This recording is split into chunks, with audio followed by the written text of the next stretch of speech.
I want to welcome everybody to the UCI Visiting Artist Lecture Series with Patty Chang. This is the last event we're presenting in conjunction with the project Towards a Raw Materialism. Before we begin, I want to first thank the Center for Medical Humanities, UCI Illuminations, and the Department of Asian American Studies for their generous support. Our colleagues at the University Art Gallery and XMPL, and Hiroshi Clark and Zach Benson, who made significant contributions to making Towards a Raw Materialism possible.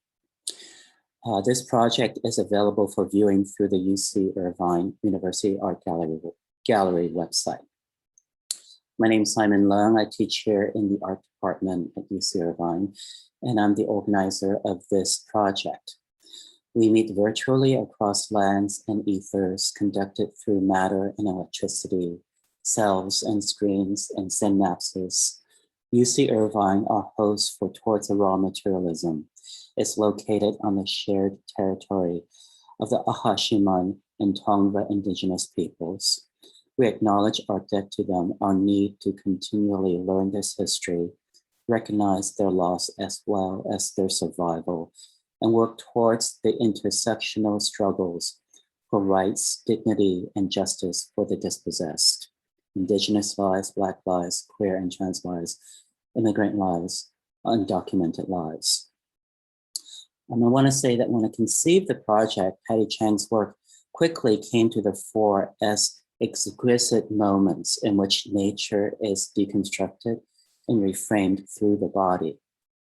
In her many projects in the last 2.5 decades, Patty's performances and films have, through the immediacy and intimacy of bodies, sometimes her own and those close to her, elegantly connect critical issues with embodied sense, undigested historical traumas with the indexical present. Patty's work has always made the viewer think with the complexity of confronting difficult aporias through a picturing of excess, but often quickly, at least for me, this picturing becomes the portal through which we question the normative framing of limits, of scale, of redundancy, of propriety, and of property. As such, Towards a Raw Materialism dwells in the entangled museum being of our ethics and ecologies, and Patty's contributions, her class imitating plastic sculptures of urinary devices through which water is processed through the body, and her filmic installation, Milk Dead, which we're here to talk about today, remind us that the very materialist concept of raw materials is incumbent on its own status as objects of labor. That is, for, with, and through human production and reproduction. Milk Dead is certainly a work that thoroughly underscores this framing, and one might add, in addition, also expands on the body of the woman, the mother, as a site of extraction. Patty Chang is a Los Angeles-based artist and educator who uses performance, video installation, and narrative form when considering identity, gender, transnationalism, colonial legacies, the environment, large-scale infrastructure projects, and impacted subjectivities.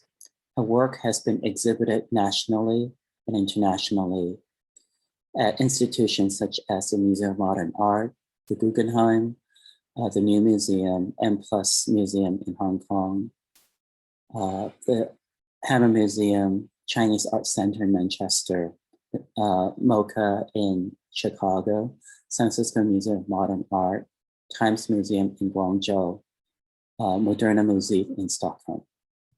She has received many grants and awards, including a United States Artist Fellowship, a Rockefeller Foundation grant, a Creative Capital Fellowship, the Mannheim Fellowship at the American Academy in Berlin, and a Guggenheim Fellowship. Patty teaches at the University of Southern California in Los Angeles. So with that intro, I want to turn over to Patty.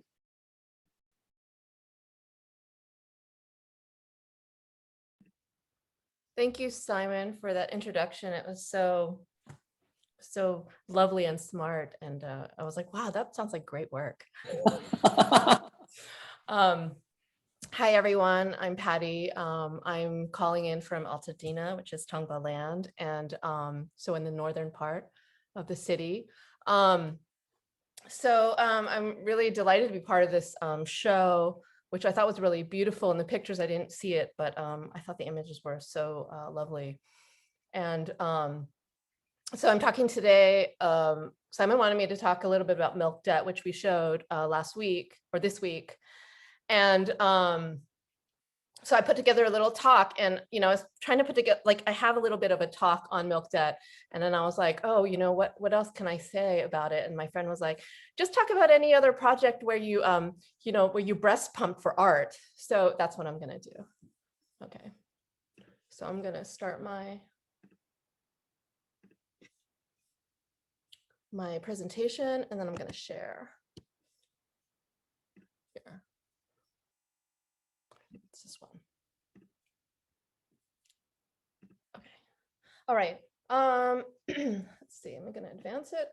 All right. So this starts. I think this is around 2013, and my partner David Kelly and I. David was also on the show and went to UCI. I had just given birth, and we went to a residency in Canada when Leroy was 2 months. And while we were there, we started working on a project about the Athabasca oil sands in Alberta, Canada. And we went there to sort of just, see the site and to think about the extraction, the process of extracting bitumen from the earth, and all the different components. And so we made I guess it's a sort of a performative lecture, or just a lecture with images, because we kind of didn't know where it was going. And that was just sort of to organize and let people know what we're doing. And so, the lecture sort of started with, how we got to there, the different elements of bitumen mining.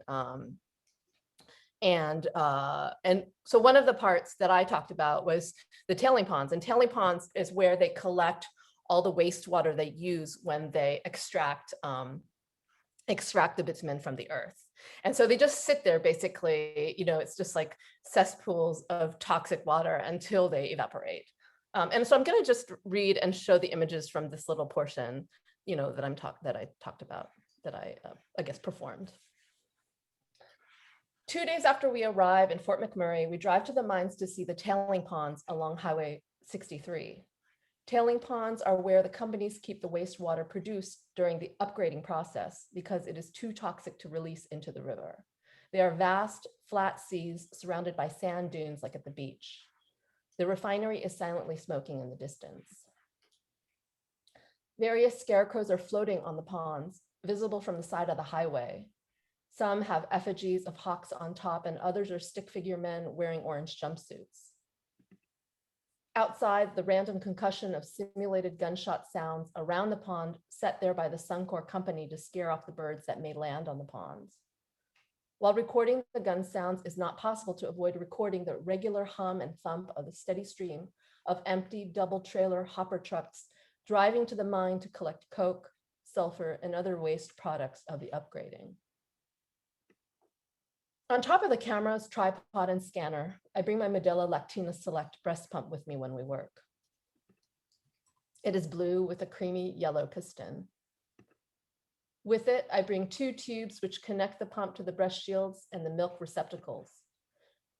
I also use a pink hands-free breast shield holder, which looks like a tube top with slits on each breast. On top of that, I bring a mini red igloo cooler with 2 ice gel packs and an empty glass bottle to store the milk. I also bring 2 bottles of water because the whole thing makes me really thirsty. I pump every 3 hours. After shooting the tailings ponds and some scans of the ground, I get in the Jeep on the passenger side, close the door, put on the tube top, stick in the breast shields, attach the receptacles, attach the tubes to the pump, turn on the car engine, and switch on the pump. Usually it takes 10 to 12 minutes. And sometimes I massage the right breast with my index and middle finger to break up the milk stuck in the glands. The breast shields cover the nipple and suction onto them and the areolas, which signal to the pituitary gland in the brain to release two hormones, prolactin and oxytocin.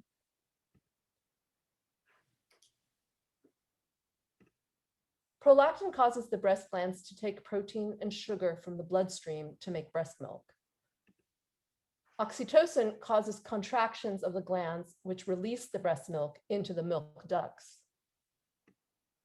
The milk then flows out of the nipple and into the baby's mouth, or in the case of pumping, into the plastic bottle. This process is called letdown. The definition of letdown is the failure to meet expectations, disappointment. I think the emotional quality of the phrase letdown is apropos. Nursing is an emotional experience where fluids from the interior are released into the exterior, exposing the insides to be vulnerable. In order to have good letdown, I think of Leroy while I pump. Leroy's my kid. Or sometimes I click through photos of him on my laptop while I'm pumping.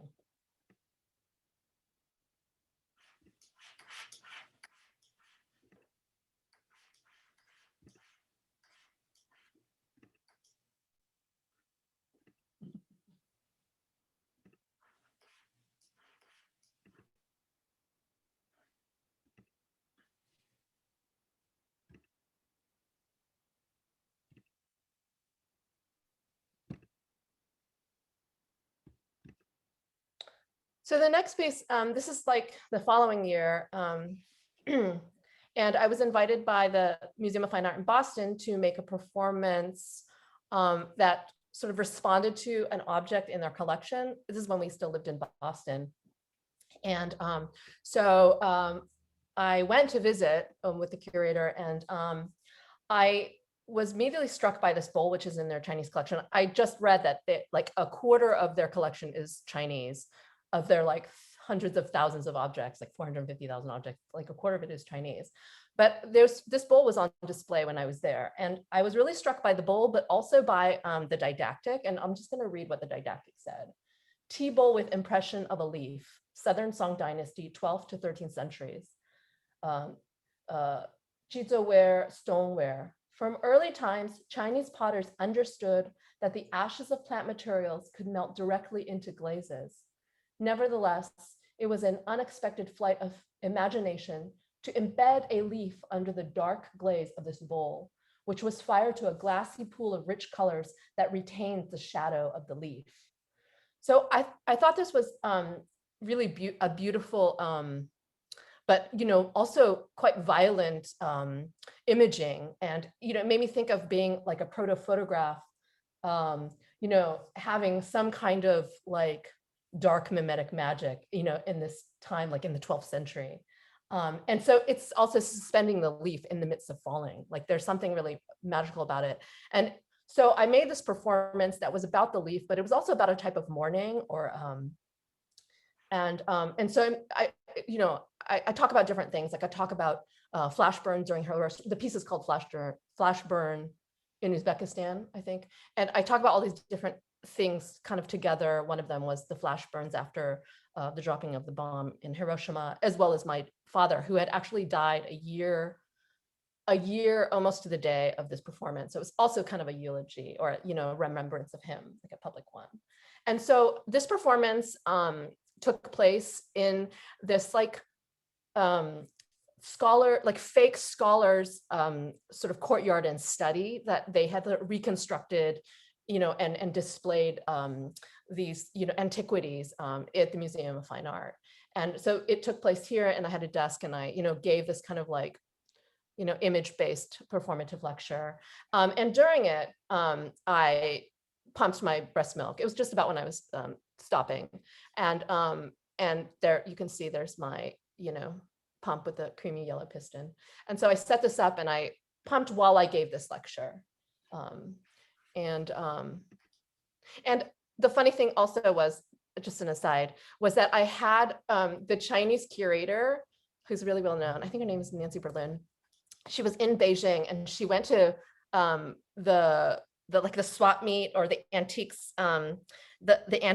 sellers, and there are always knockoffs there. So she bought a knockoff, like a very clear knockoff, very badly done knockoff of their bowl in their collection for me to use in my performance.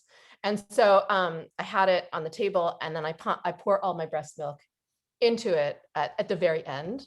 And it just so happened to fill exactly to the top, which was like totally incredible to me. So this was this performance in 2014. Okay, so now I'm going to talk a little bit about working on milk debt. And so like I moved to LA from Boston in 2017. And in the summer of 2018, I was really feeling quite anxious. A lot of it in relation to climate change, also the political situation in the US. So I decided to make a list of everything I was afraid of at that moment. And this is the Huntington Library in San Marino. And I happened to be researching in that library. It was summer. So that's where I made the list. If you don't know, San Marino is a very wealthy suburb, very close to Altadena. So Henry E. Huntington, whose place it was, his grandfather was one of the 4 railroad tycoons who built the Transcontinental Railroad. And he continued to build on the wealth of his family by expanding the railway system in LA to become part of the sprawl that is today. So the library is on the grounds of his former estate. And this summer, it was really, I just remember being really hot. There was one day that in Altadena it hit 117. There was wildfires that year. But, in the research space of the library, it was very well climate controlled and comfortable, about 68 degrees, 68 to 70, I think. So the privilege of being in this, really controlled environment was not lost on me at that time. So as with all serious research institutions, you can't bring in your own paper. I don't know, they have some fear that you're going to contaminate it. But so you have to take notes on whatever they provide you with. And the Huntingtons, this is, from the Huntingtons, and it happens to be pink and they have their logo at the top. And so I made a list of fears and it ran to 4 pages at that time. So this is the first page. I'll just read a little bit of it. Death, Leroy's future death, death of the human species, death of the earth, but that's irrational. Flooding, drowning in a flood, fire, burning in a fire, heights, smog, 113 degrees every day, water running out, what terrible things will happen when the water runs out, what terrible things I will do when food and water are scarce. Oh, wait, hold on a sec.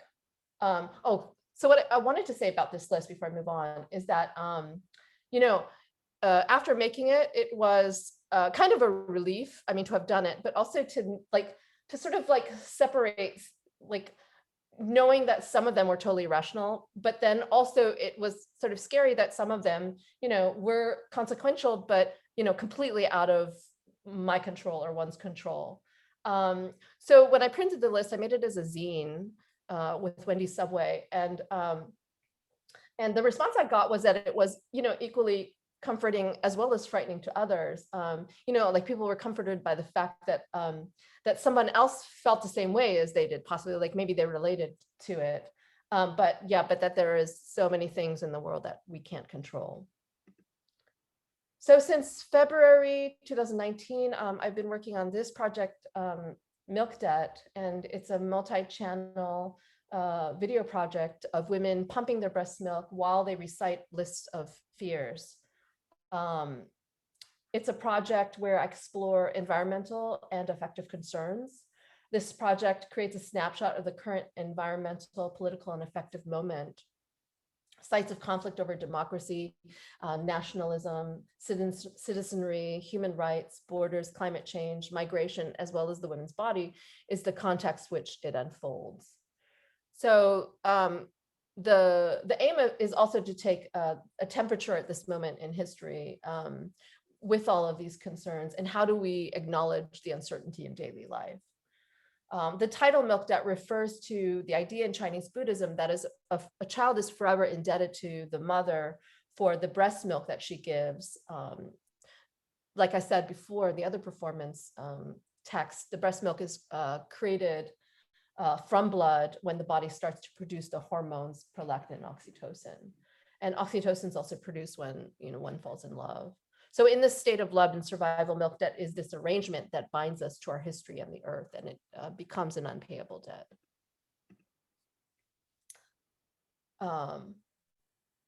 The performance also acts as a type of ritual in which the performer channels the fears of others into a public speech, in turn transforming them from the individual into the communal. As with many of my projects, I'm not really sure exactly where it's going when I start, as this project, I guess, started with these list of fears. But once I recognized or realized that they were relatable, I was interested in this accumulation of fears from the many that would become somewhat collective. And at the same time, I wanted to reconsider the act of lactation. So what happens to a body when the body produces this breast milk? So body fluids have been an interest of mine and also a material in my earlier work. The breast milk specifically was pumped and discarded in the project I did called The Wandering Lake, where I was researching the shrinking of the Aral Sea. The Soviet government pumped water that flowed to the Aral Sea and redirected them for irrigation.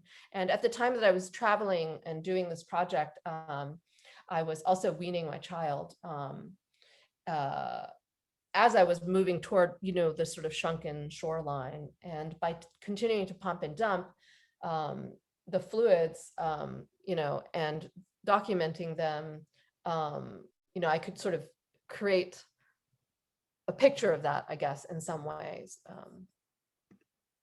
So I was interested in this act because of the production of the hormones, like I said, the release of the hormones that signal the body. So part of this releasing of this hormones also directs the woman to have these feelings for the baby, this new thing that, you have to keep alive, like you wasn't there the day before. And so these feelings of love are really also for survival, a part of survival.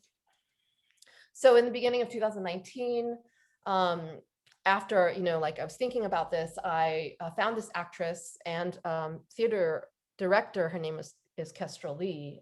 This is her here. She was lactating. She had a newborn, and I asked her to work with me to think about lactation in relation to other types of actions or language or thinking. And after the first meeting we had in person, I asked her if she would make her own list of fears. And she was really into that. She did it at work while she was pumping breast milk at her day job. And eventually, we had her list, but eventually I asked other friends and acquaintances to also make lists of their fears. And I edited them together. Maybe there was the first list had maybe about 10 to 12 different people in the list itself. And so on our first day of shooting, we're kind of just rehearsing it. She's a professional actress. She had memorized the list, and I was ready to shoot. So she put on the breast pumps, the shields, and when the milk started to flow, she totally forgot her lines. And we're not exactly certain about this relationship between the flow of milk and the flow of memory. So, because of that incident, I obtained a teleprompter to work with, and we resumed testing out pumping while reading the list of fears. And we tried it in different situations, different spaces, like this recording studio. Expressing is a term used for speaking, when you express yourself, but also, in the production of breast milk, you use the term expressing breast milk, that's what happens to the body. It's a phrase. So I was interested in this idea of spaces for expression. So later in that spring, I was a visiting artist at Hong Kong University, and I was invited to work, as a resident, I was invited to work with the students on a type of project, a participatory project. And I was also asked to contribute to an academic conference called Old Land, New Grounds. It dealt with geography and land, sort of land usage. And, that really affects Hong Kong because of the small geographical space it inhabits. And, there's really a high impact there. So instead of literally speaking about ground or land, I wanted to think about, the emotions or the states of people occupying this place. So with the students, I prompted them to gather a list of fears from people in their communities, their families, whatever sort of avenues they had to reach out to people. And they were sort of like accumulated on a list. And then I edited that into a readable script and worked with a woman who was a school teacher and also a lactation activist. And so we rehearsed the list and we continued the use of the teleprompter, to sort of make it easier as a non-actor to perform it. So we filmed it in all the rehearsals in different types of spaces for expressing. And one of them, was the karaoke club. So it was also staged as a live performance. And you can see here, it's sort of a stadium seating type of theater. And so the lists of fears are gathered from people living in Hong Kong. And it was read by someone, by the performer who was living in Hong Kong for the audience of people who are in Hong Kong. So the performance, this live performance happened on June 8th, 2019, last summer. And so the next day, which was June 9th, it was the first large protest in Hong Kong against the extradition bill, the Fugitive Offenders Ordinance. They say maybe close to 1 million people came and demonstrated in the street. And so we performed Milk Debt on an overhead walkway toward the beginning of the march.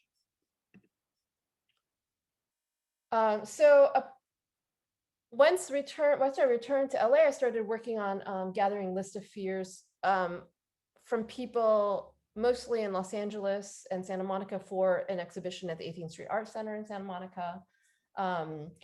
Again, we worked with students at Santa Monica College, community groups. We would go to the public library and also call through social media.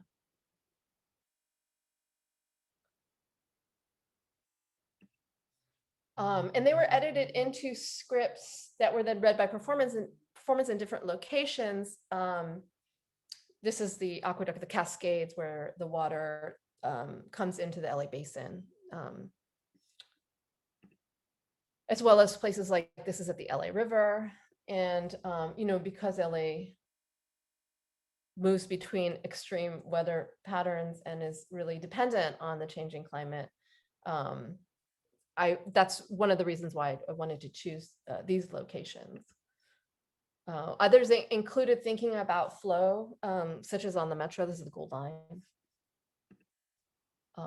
And then the pandemic hit soon after we started, heavily filming. I mean, I knew it was coming. And so then, once we shut down in quarantine, we migrated the performances onto video conferencing platforms like Zoom and Skype, FaceTime. So these locations still, mirrored our physical distance as well as the displacement. And, that of course is a glimpse of what the whole year has been like and how I'm giving my talk now to you all. So I have a short clip. I'll play a couple minutes in case people didn't get a chance to see the online screening. White supremacy movements, the collapse of constitutional democracy and the rule of law, suppression of free press, misinformation, fanatical religion. The end of reason, the end of ethical and humane values, the end of humanity. The US becomes a totalitarian society. World War III, unchecked power and authority. Earthworms, seagulls, ducks.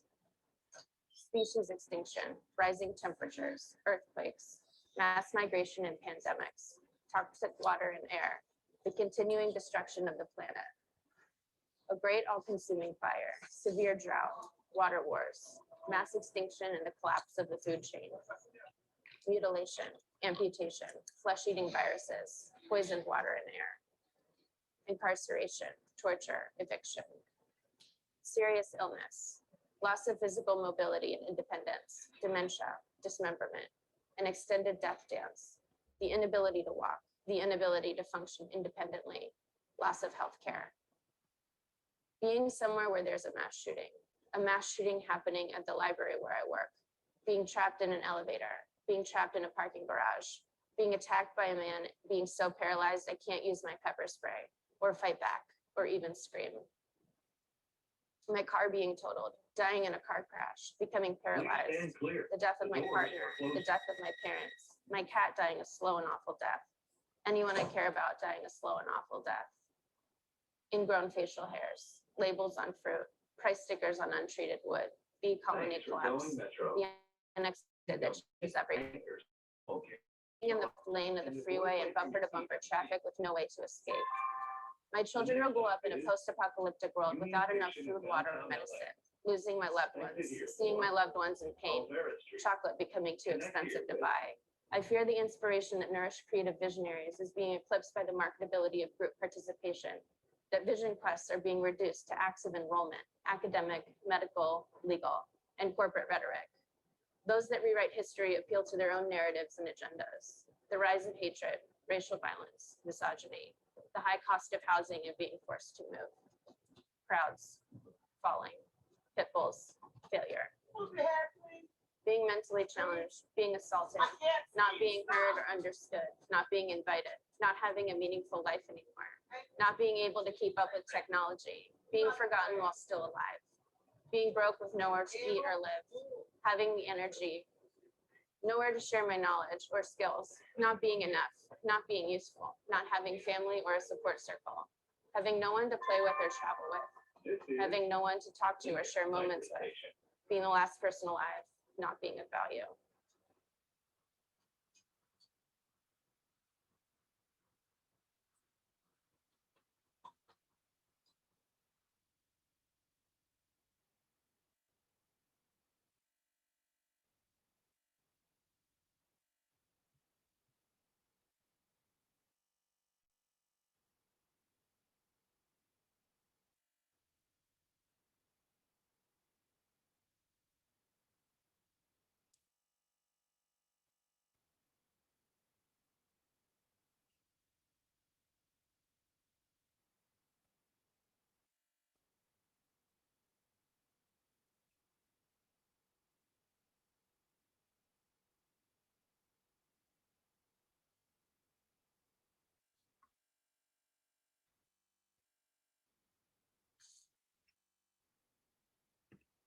Okay, so it's also an installation, a 5-channel installation.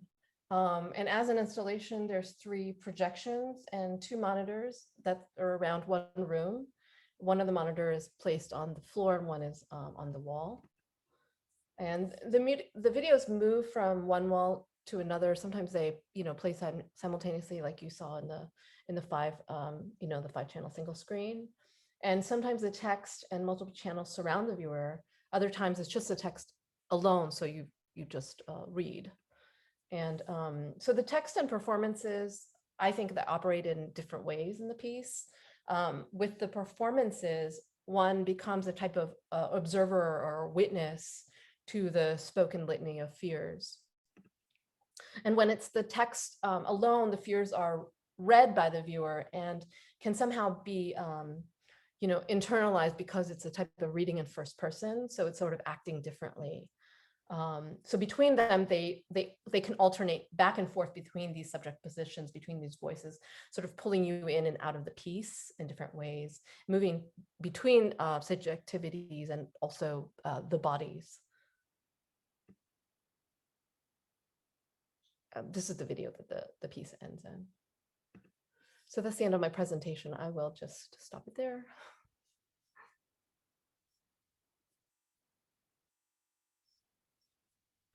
Great, thank you, Patty.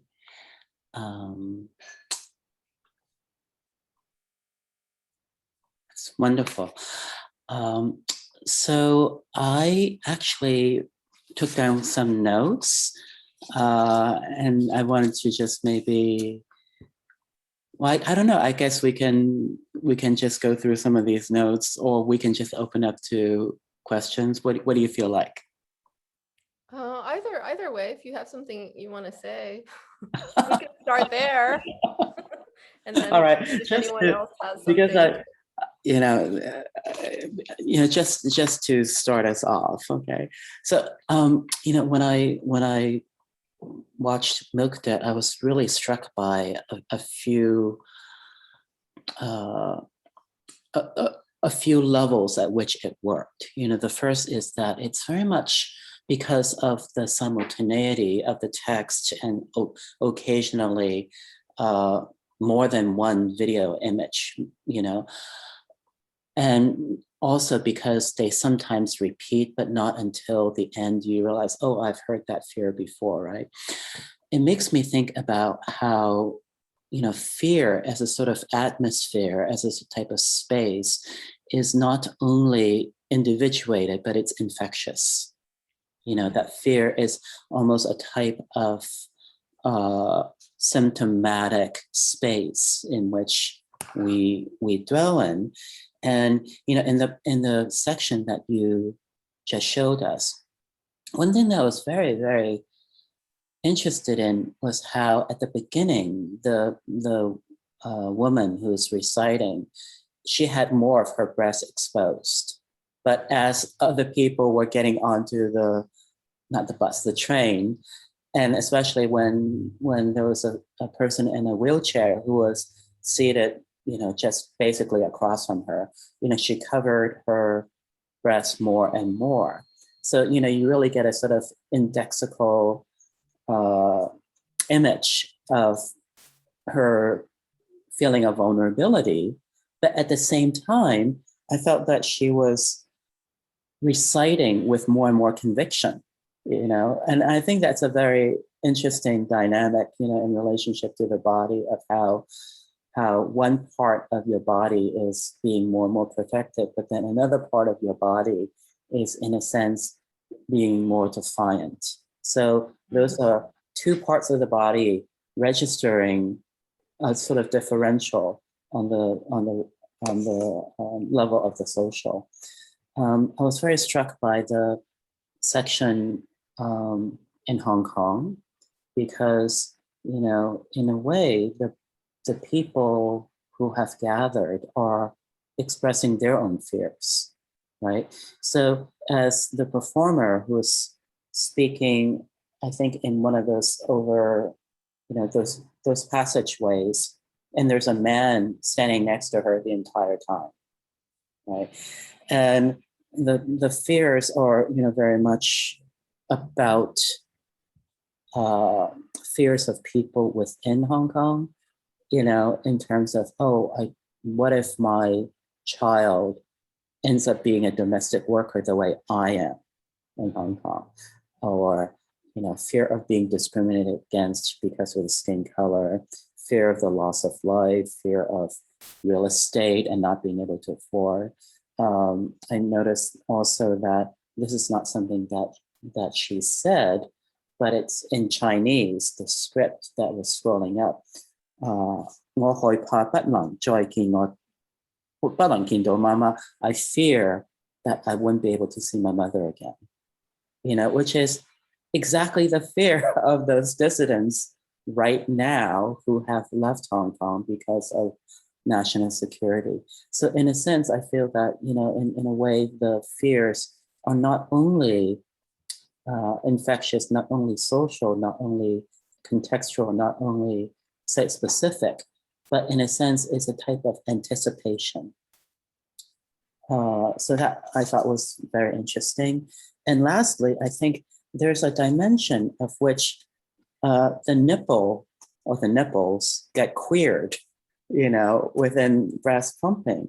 And I always think about how people talk about, well, why do men have nipples, right? And in a way, it's kind of like because, And I also think about, I don't know if you know Lana Lin. Do you know Lana? Yeah, and Lana's recent film really illustrates this a lot, I think, where she talks of, and one of the people in her film, which is about breast cancer, talks about having to go up under a mastectomy, right? And they remove the whole breast. And she's like, and she says, what happened to my nipples? That's my spot. That's actually the place where I get the most pleasure. So in a way, I think that the lactating women become a sort of locus visually, but implicitly, especially with the release of oxytocin and the hormones of love, the nipple is almost a conceptually concentric circle of dilation, right, via the body. But that dilation is both the emotion of fear, but also the emotion of pleasure, of jouissance. And in a sense, I think, on the one hand, you can link what you're seeing to breastfeeding, the good breast, the bad breast, the partial object that is the breast. But in terms of the way that words in language always become something else, and one part of the body always becomes something else. The mouth that ingests is also the mouth that speaks. There's a way in which I think there can be a reading or thinking of the queerness of the breast and the queerness of the nipple that transmigrates from lactating women to other bodies as well. So so those are just some of my thoughts, maybe to get us started, in a discussion. Yeah, I mean, I think it's very poignant what you say about fear being infectious, especially at this time, right? And I mean, with social media and and viruses, and how this piece kind of plays out, I mean, for me, it started before, but, it sort of plays out in this period of infection. And so it seemed, people always ask about like me working on this piece during this period, like, did I start this because of coronavirus? And I hadn't, but I think that it's just, like that the fear is always there, but it kind of had come to the surface in some ways now, and we can't ignore it, or we can't, sort of pretend that it's not there. But I think it's interesting, this idea of the fear, like traveling, or, like having some kind of flow or ripple over not just one body, but multiple, like sort of traveling in and out of that. I thought that was interesting. And also, I mean, just in thinking about Hong Kong, I mean, I think that was probably the most intense part of the project that I worked on. And it was also the place that I started thinking like about specificity of place, because like, people's fears, I mean, they're universal, some of them, but also some of them are very specific. And you can see, and it just like, it transpired, like they again, like came to the surface at that moment, as well, like, just about at that moment. And that's funny what you're saying about like not being able to see my mother again, because actually the Chinese language script, if that's what you're referring to, is from a call in mainland China that was done through M. Woods. So it's, also a slippage of, we don't know if those are a fear of someone in Hong Kong, or if it's what's, not to get into the nuance of the Chinese language, but I knew that it was mainland China. And how do I know that? Because the script is simplified. Yeah. Right.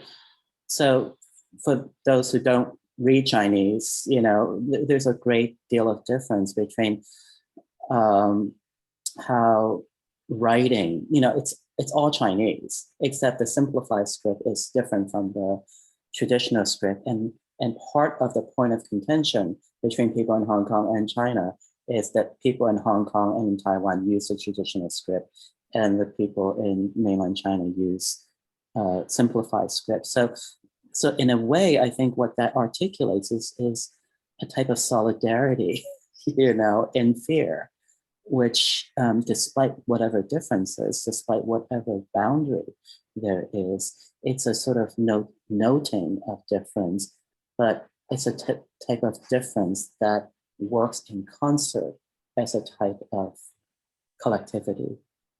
Yeah, and I where we place the text is, simultaneous to the Hong Kong performance, so that there would be that overlap of that space, I think, that you're talking about. Mhm. Yeah. Great. I very much want to open up to everybody else who's here to see if there are some questions or comments.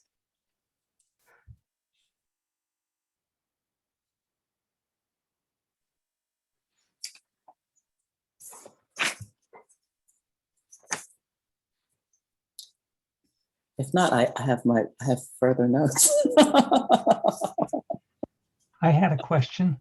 Oh, great. Yes. Go ahead, Walter, please. Yes, thanks. I was wondering if you screened or what the genders and ages of the people that related their fears to you, and how you what the process was.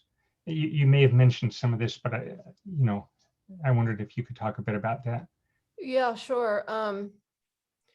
Well, I left it to be a choice of the person who was contributing their list, if they wanted to be totally anonymous or not. So nobody was, forced to give their name or any other details. But, on the forms that we had online, as well as paper forms, there was a place that it was optional to put your name or your age, or, I can't remember if there was any other details, but definitely those two. But I don't include them because they are edited together, and I wanted them to feel like that you didn't know whose they were exactly, that they were kind of like in a sort of soup, and mixed together. I mean, I will say that in the editing, I didn't just like chop stuff up and have it be soup. I think that's a misrepresentation. I tried to leave the flow of people's thoughts as best I could. And what my editing was to sort of remove things maybe that were repetitive, like death, like a lot of people have the fear of death or pain. But otherwise, I try to like retain their thought pattern, or their, speech pattern, or their, writing speech pattern, I guess, writing pattern, language pattern, because I actually thought that was really interesting what they put next to what. Like there would be fears like climate change next to farting during sex, or like my mother's death, and then it would switch to some other concern about about their cat, and so there are these real like changes in the level of their fears that had totally different registers. And I was actually really interested in that, those patterns that people made in their mind. Yeah, but in terms of the gathering, like I didn't want anyone to feel on the spot, because sometimes fears are really personal, and they can feel really vulnerable even doing it. Like I've had people have a hard time doing it, and then even looking at their list, much less having it, like read to them or reading it out loud. So because of that vulnerability, I also wanted to give them like an out, like they could just do it and not sort of expose who they were. I think that's also kind of related to what Simon talked about, like in the scene in the metro, where there is a vulnerability and a strength at the same time. Like I'm asking these performers to be incredibly vulnerable by doing this very personal thing where they expose a part of their body they usually keep really hidden. I mean, in motherhood, you expose it a lot, but so they're kind of feeling comfortable with that, but still, like, it can still be very vulnerable. And for everyone else, it's vulnerable too, because people, kind of get nervous when they see these body parts out in the open. But then, I have them read these lists, which are also vulnerable, of other people, but to like speak it from a position of strength, to speak it as it is, like, there is no fear in their voice. There is no like, drama. It is just what it is. And so there's this, level of like they're putting something out there, but it is what it is. And so, there is no affect of the fear, it is just this thing. to balance out the vulnerability. Thank you.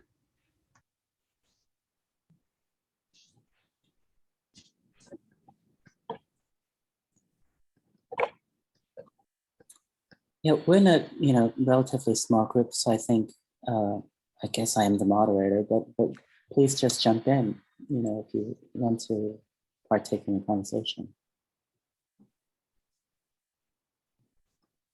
Hi, I had a brief question.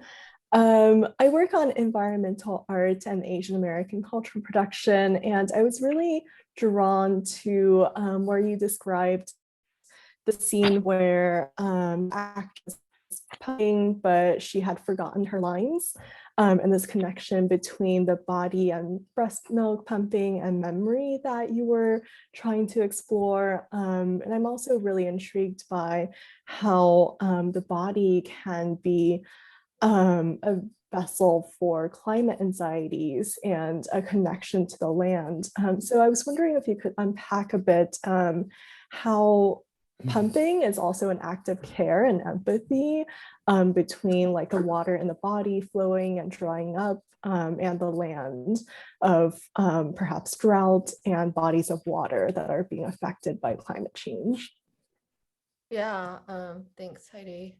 Yeah, I mean, I think about, the water that moves through the body, like they talk about it coming from the blood, but it comes from the blood because that's the water in our body, right? So the milk is coming through that. And I think about, like, I love this quote by the writer, I think it's Sandra Steingreber. I have it in one of my talks about the Wandering of another project of mine, but she talks about what amniotic fluid before it's amniotic fluid. And she goes through like all these different things, like, it's like in hummingbirds' eggs and it's in the reservoir. And before that, it's this. And so making this connection between fluid inside and outside of the body, and connecting those, like the things that are flushing through us, that are moving through us, also then end up somewhere else, then end up, after it's breast milk, it goes back into, the earth and then becomes this other thing, right? It's circulating, it's constantly, moving through and circulating. So there's this idea of the movement between us and, the environment as well, I think.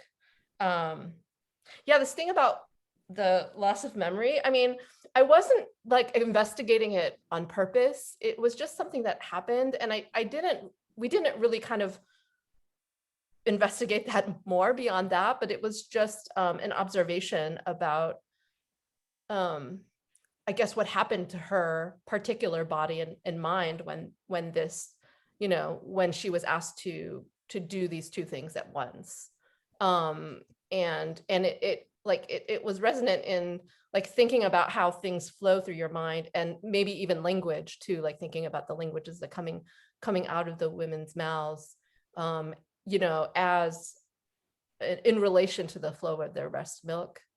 But at that moment, there was this sort of blockage where like, there was a siphoning of a closing of one spigot and the other, that was sort of also maybe an image of flow and fluid and water. Yeah. And I think that just thinking about the climate anxiety that you mentioned, because I started this project with that exact thing in mind, like it was really a bodily reaction, when I moved to LA, that I was reminded, because it's kind of everywhere here, even though it's everywhere else too. But, I was sort of like, I guess, thinking about how to sort of, how could I sort of deal with that, that anxiety or that feeling, and, and like break that blockage and have the flow continue. And in some ways it became that, the language was channeling that, like the language becomes the channel to, to open up the flow, right? And to like sort of, to release the anxiety visually, verbally into space, where usually, it's something hidden and contained.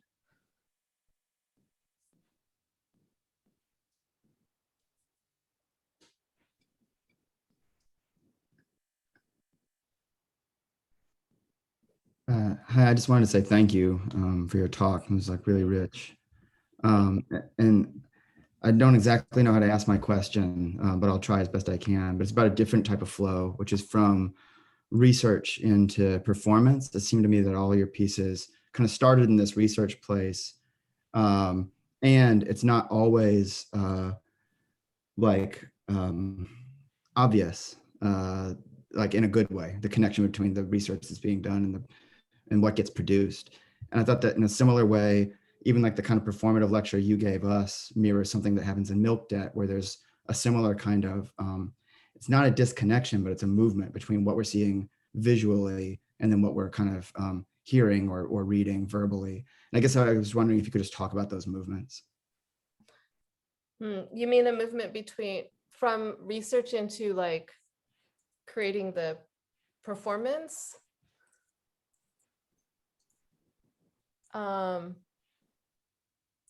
Yeah, I mean, I think that a lot of my stuff starts in research or in just like investigating or thinking about something. And then, you know, I guess that's research, like looking more into it, looking at from different angles. But I would also say, you know, what I think of research for me is also, and I kind of learned this, I think, from my last project, was that the research also includes the body. You know, like when I was working on this other project, which I thought was a big research project of some sort, it was when I was, you know, I had gotten pregnant and I had to go, you know, I'd already organized this trip to go to Uzbekistan. And so, you know, all the things that I was learning and all the things I'd set up in terms of meetings and, you know, visiting locations and sites was really filtered through the particular sensation and you know what my body was going through at the time. And I guess I didn't like consciously register that as it was happening. But you know, when I got back and I sort of looked at, you know, the whole experience and all the things that I had gathered, you know, I realized that, you know, the research is not only through the sort of intellectual practice, but really comes through the body. And that's something that, you know, I learned through experiences of it. I mean, I don't know if it's true or not, but, you know, like I find that that my body is also the lens through which this information kind of flows and then gets, you know, translated or morphed or, you know, becomes something different. So I don't know if through that translation that, you know, like it's not a one-to-one anymore, like it becomes something different. And maybe that's part of, you know, like maybe what you're thinking of, you know, with the language and the action or things kind of, you know, and maybe, you know, literally, I guess it's happening in Milk Debt where the language is coming through the bodies of the women. And that is part of, I guess, the research, right? So perhaps, you know, that is actually a key component. Thank you. Yeah, thanks.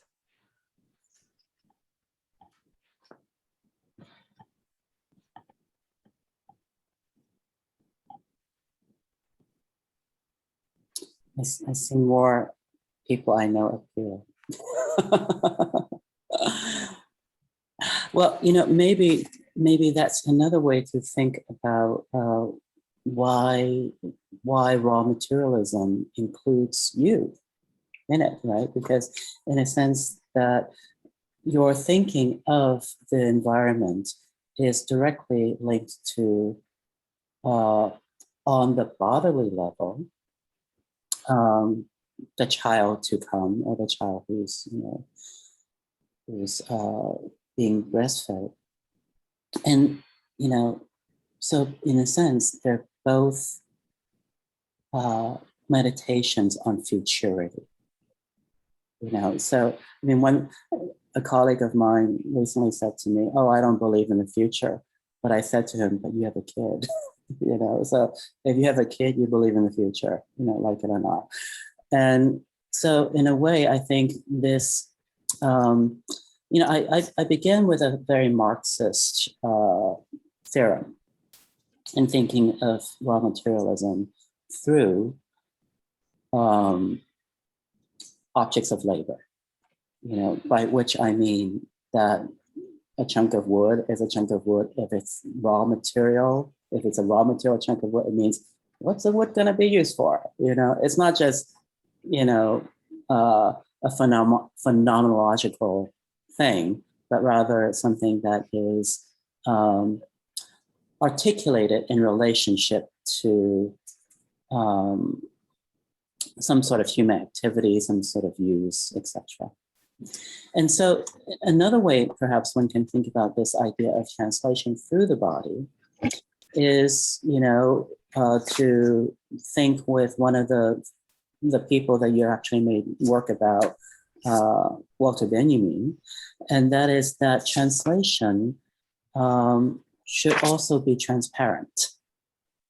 In other words, a translation is something that doesn't necessarily have to replace the original text, but it is laid over the original text. And therefore, that transparency of translation is used in dialogue with the thing that it is covering but not covering up. And perhaps that is, in a sense, the figure of the body within the equation of the environment. I also think that, like in thinking about wood as a natural resource or a resource, the body, the pumping body is also creating resource, right? From nothing. I mean, I think specifically when you're pumping it, it becomes resource. Otherwise it goes straight into the mouth of the baby and you don't see it. It's just the thing that grows the baby.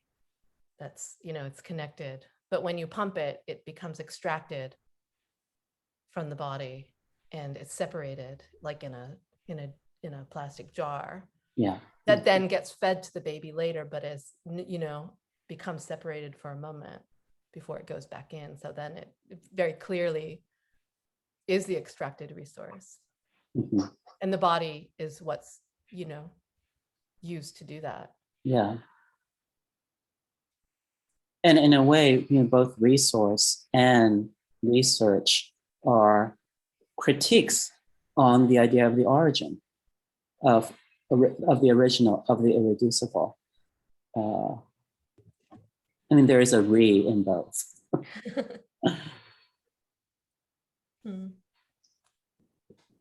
Oh, Patty, thank you so much for that presentation. And I'm sorry I didn't get to see the show, but it looks beautiful and your work has always been so compelling to me. I was just wondering, I was very affected by the video and and your descriptions. And I felt as I was watching it, the burden on these women. I'm assuming that the people that were, I guess I confused some of what was going on, and I thought that that somehow these were all women who were lactating and sort of revealing their fears, etc.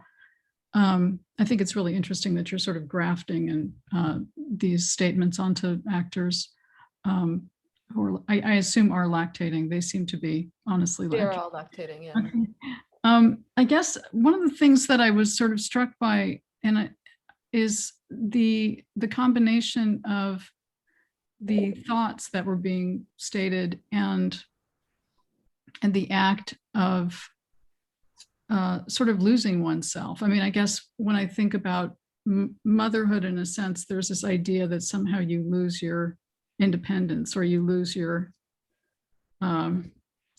you're very highly aware of other people. You're literally in the act of feeding another person, growing another person. And the sense, I guess my question had something to do with the sort of essentializing aspects of the combination of the breastfeeding, the lactating, and this idea of some of a lot of the fears that felt like they were very much about others in so many ways, and how others either saw the person, saw the woman, or I'm imagining the woman, or their own fears about the passing of their loved ones or the pain of loved ones, etc. So I guess I was wondering about that element of the ways in which this piece seems to speak to ideas of a kind of essential sort of feminine or female sort of position. Right. Yeah. Yeah. I think that, you know, I was interested in this, you know, in how the body plays out with the, you know, addition of these hormones as they're coursing through, right? Like how the body is transformed through this hormone therapy in some ways, right? Like they're kind of changing you and the purpose of your body into something else. That's like that's sort of like you lose yourself. It's not yours anymore. Right? Yeah.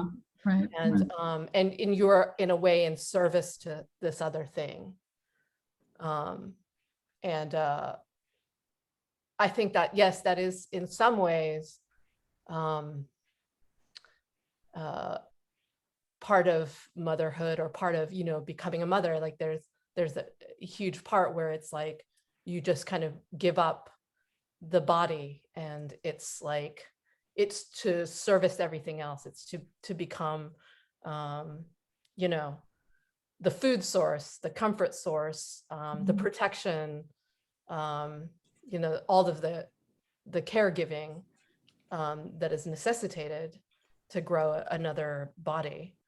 And I think that there's something, you know, like that the women are doing in their speaking, like in their speak, because they're not the fears of the women.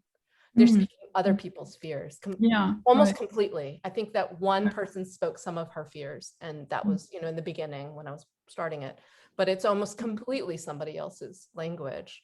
And so there's also this idea of the language that is coming out of them is in service of other people, you know, like they're doing this it's almost like a type of channeling, that they're doing it to kind of release the pressure, right? Like of like a psychological state that not only the person who gave the fear is, but, you know, possibly societally, right? Like it's a big burden in a way to do that.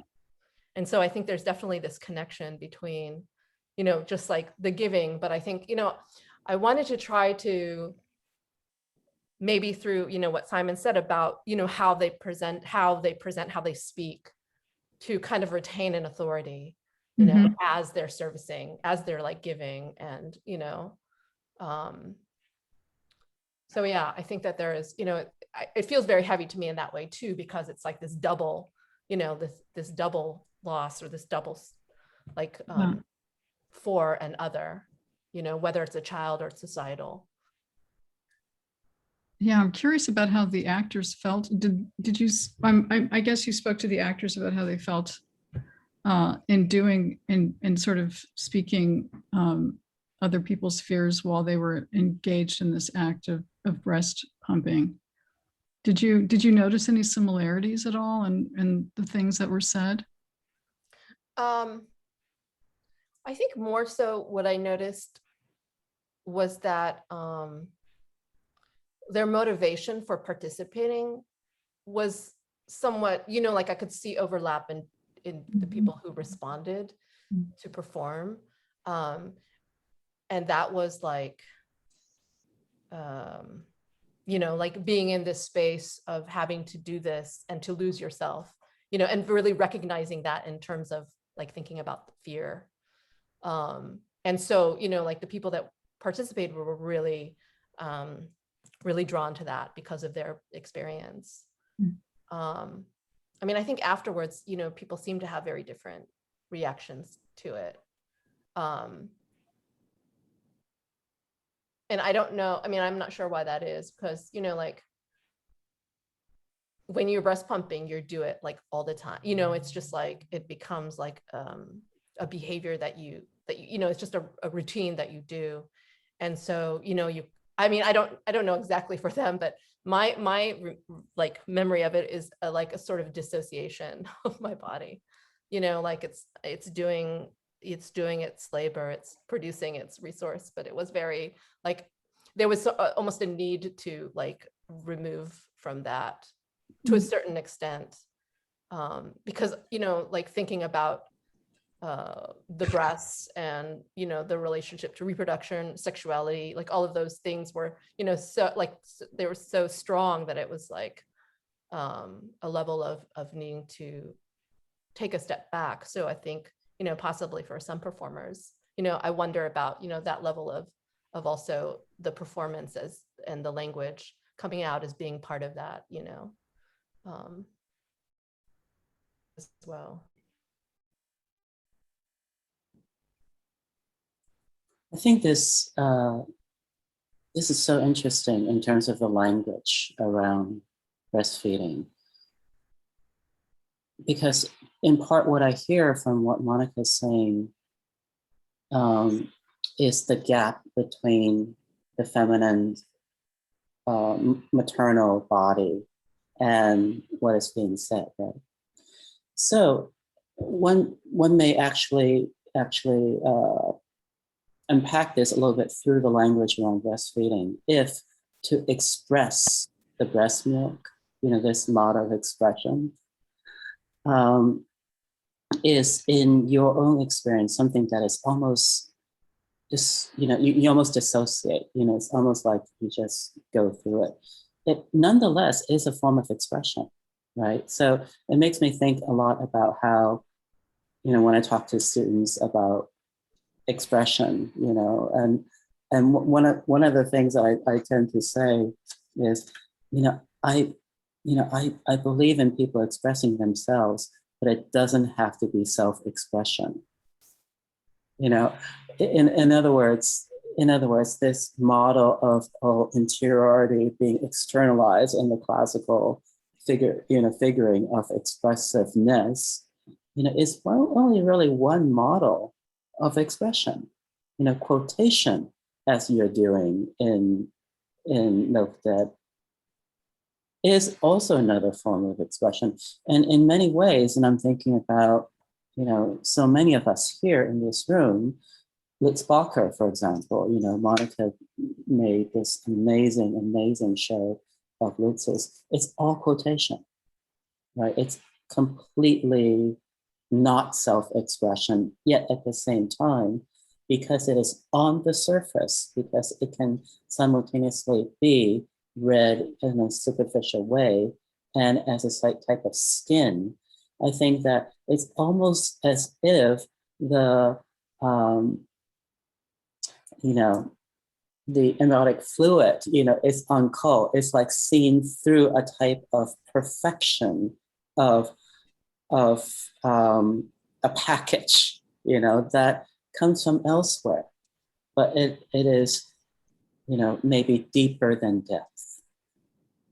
That's how I, you know, that is how I think about the surface, the superficial, you know, it's or quotation. It is deeper than depth because the final destination of the affective is the unconscious rather than meaning or, you know, expressivity.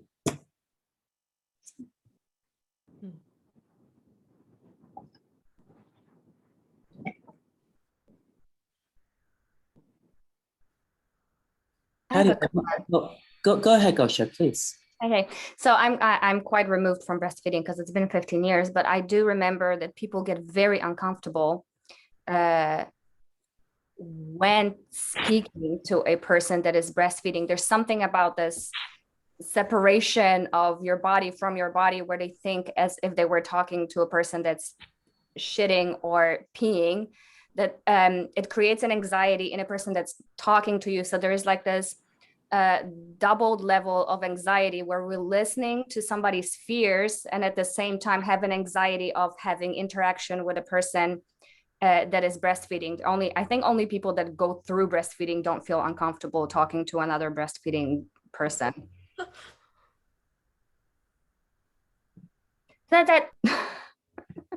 That's, yeah, I'm glad you pointed that out.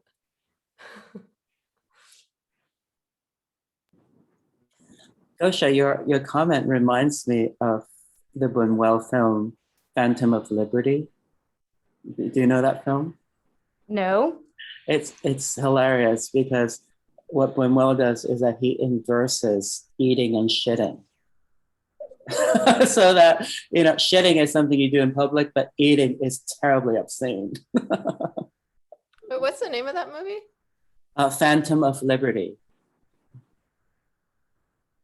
So yeah, there's something like I remember when I would start a conversation with people, people would immediately like shut down and think like, am I supposed to leave right now? Should this be a private moment for you? Like, I don't know what I'm supposed to do in this situation when you're talking to me.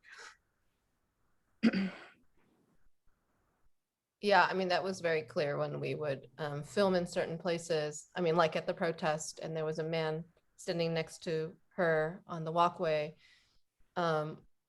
We were just worried that somebody would stop us, but in fact, people ignored us completely, like didn't acknowledge that this was happening, except for one woman who, you know, was a reporter, and she was, you know, but, you know, it seemed like the police officers and the, you know, the people around us, they kind of would look and then just look away as if, you know, even though in Hong Kong it is not, it's still a little bit taboo to breastfeed or any of those things in public.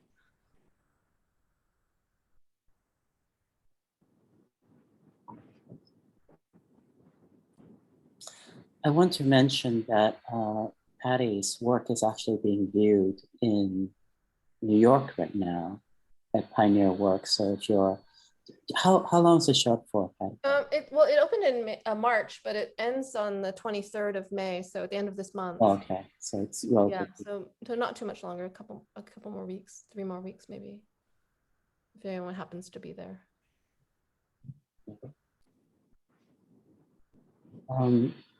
We're at 3:20. I want to know if someone else might have a question or comment.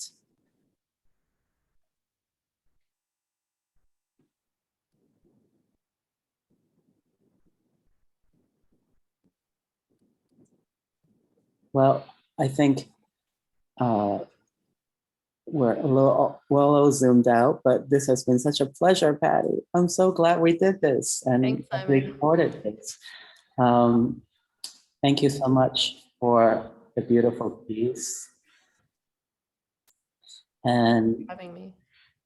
yeah, and I encourage everybody to go watch the video that is still available for a few more hours, you know, today. If you haven't seen it, it's really so beautiful and so complex, like all of Patty's work. So with that, thank you so much, Patty. It's been a wonderful pleasure. And thank you everybody for joining us. Thank you, Patty. Thanks, Simon. Hi, Lincoln. Thanks, everyone. Hi, Amanda. Everybody can unmute and give Patty a round. Thank you. Thank you, Patty. Okay, ciao. Take care. Bye. Bye-bye.